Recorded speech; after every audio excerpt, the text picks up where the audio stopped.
Happy New Year, guys. Happy New Year. Happy 2025. It's D with the Believers Canvas. Just dropping in to see what you guys are doing or what you guys have going um on this first day of 2025. Um Hope that everybody's I'm watching all the kids in the park. Hope that everybody's having a safe and blessed new year. Excuse me. um and yeah, just want to thank God for life. Thank God for waking us up on this side of the dirt, because he didn't have to. So thank you, Father, for that.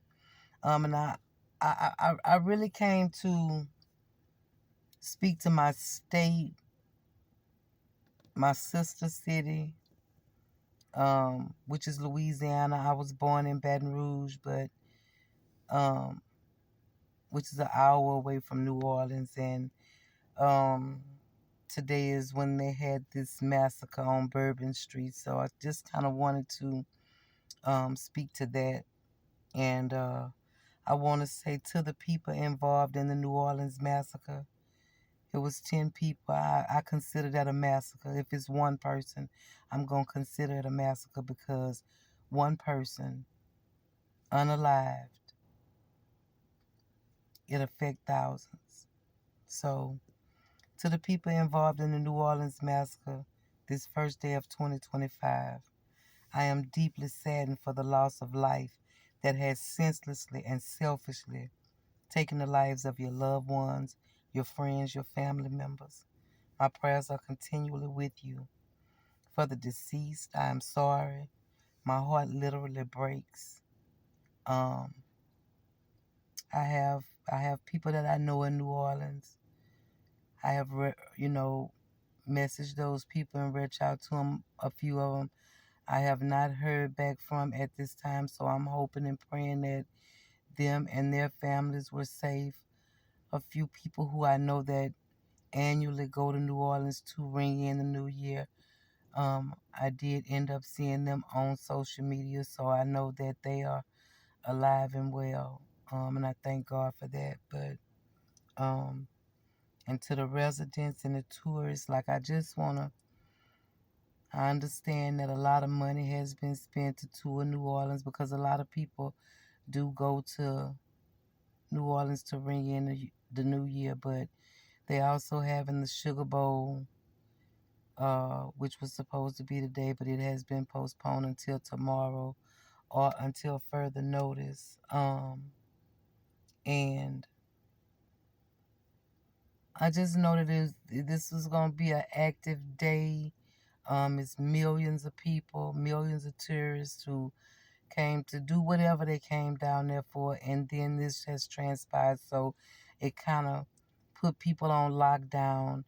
Um, and with that, the law enforcement and the police officers are asking you to kind of stay stable and not move around too much. Like, it's a lot to ask of people when they have spent money to uh, make these things happen. But I just want to ask that during this process that, yeah, we just take heed to what's being said about the situation.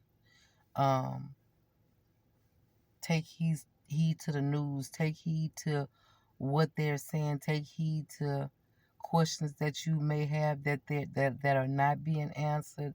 But just a few things that I picked up on was the fact that they said these people, which means it was not just one person, and they have one person who was killed on Bourbon Street, but these people, you know, that means that there could be more. And we shouldn't have to live in fear, and like, especially on the first day of a brand new year.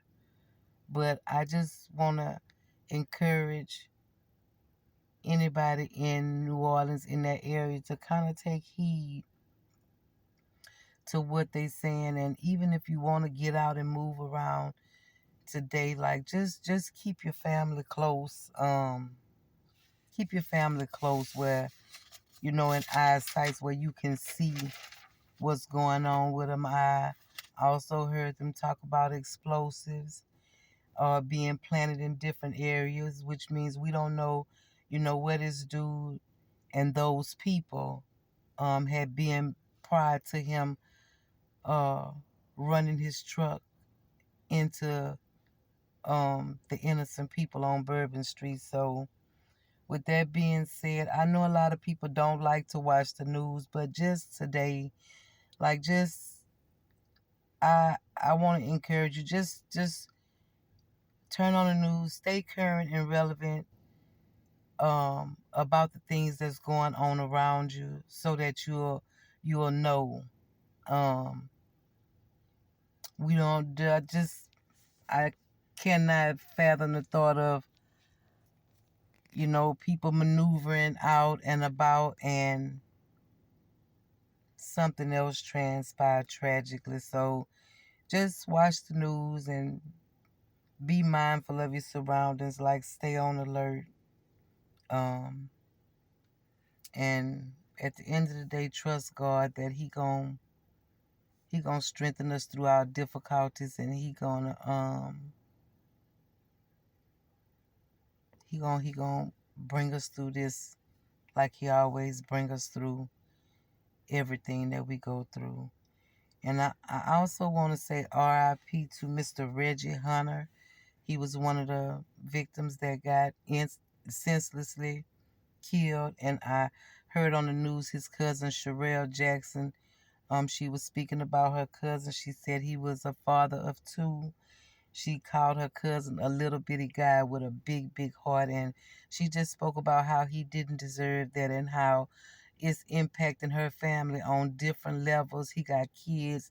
They don't know what they're going to tell their kids. And the fact that they want answers. And like, I hope that answers are found for everybody that was impacted by this, and whoever those people are, I hope that they locate them too, so people can kind of get back to a sense of normalcy. Um, so until then, this is D with the Believers Canvas. Y'all keep going and keep guarding.